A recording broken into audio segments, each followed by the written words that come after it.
What's up, beautiful people? It's your boy Joshua Martin, and today I'm going to walk you through how I use the SLR Magic 2x anamorphic lenses on the Pocket 4K.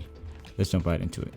Now, I know I'm not alone when thinking this, but a lot of us had our heads scratching the fact that Blackmagic didn't really have any type of anamorphic support within the Blackmagic Pocket 4K. Understandably, it is a slightly different 4x3 sensor. It is a 1.8 crop and it's more of a 16:9 sensor rather than a 4x3 sensor like the GH5, which has native anamorphic support. So when using these 2x anamorphics, you know you're going to get a very wide format. And since there's no way to view any type of anamorphic lenses on the screen of the Pocket, I typically just use my Ninja 5 to view it, since it has the crop marks, the squeeze factor, and that's what I really use to kind of see what I'm doing. As you can see in this example, I have the GH5 in its anamorphic mode, and right next to it, or on the bottom that is, you'll see what the de-squeezed image of the Blackmagic Pocket 7 camera anamorphic looks like. Same lens, 35mm. You can see how much height is lost and how much width is gained versus the GH5. So let me show you what each lens looks like on this camera. I have the 35, 50, and 70 anamorphic 2x squeeze lenses, and yeah, I'll just kind of let these roll.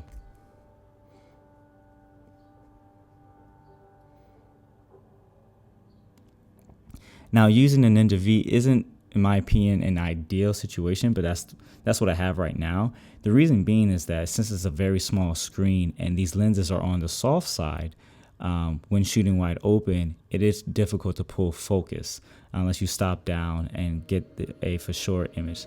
Luckily, I've been using these lenses for a while, so I kind of know where the threshold is. I'm not perfect at it. As you can see, there's some shots that are really sharp, wide open, and others I'm just off just by a tad, or it's just the image is quite soft. Personally, I like the soft image in most cases, but that's just a personal preference, so I won't get into that right now. Now let's head over to DaVinci Resolve so I can show you my workflow. So now you're just going to bring in your footage like you see here. Now once you bring in your files into the media tab, select the files and right click and select clip attributes. Go to pixel aspect ratio and select cinescope. Then you click OK. Now navigate to the settings tab at the bottom right corner. It's the little gear. Now I'm going to show you two ways to do this. The current way that I am working with the files, and also the typical way you would work with anamorphic files on a 16:9 sensor. This is where you lose most of your crop in this method here. So we'll select Cinescope 239, hit OK, and then just navigate over to scale. And there's still a little bit of black on the top and the bottom. So I'll just scale this up to fill it in, and then you can actually see where you lose your crop. Now the current method that I'm doing now is a little bit more of a 2:6:6 aspect ratio. I might be wrong, correct me if I am. Let's go back to the settings tab, and then I would click on my height and I would change that to 1200 pixels. And then I don't have any black bars, so now I'm at 4096 by 1200. And I prefer that aspect ratio. It gives me a little bit more on the sides, and I really like the distortion on the 35. Most people don't, but I really do, especially for the work I'm doing right now.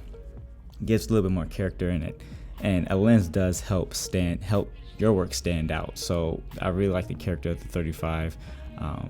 Yeah, so I hope this was helpful. Feel free to ask any questions in the comments below, and I'll catch you guys on the next one. Peace.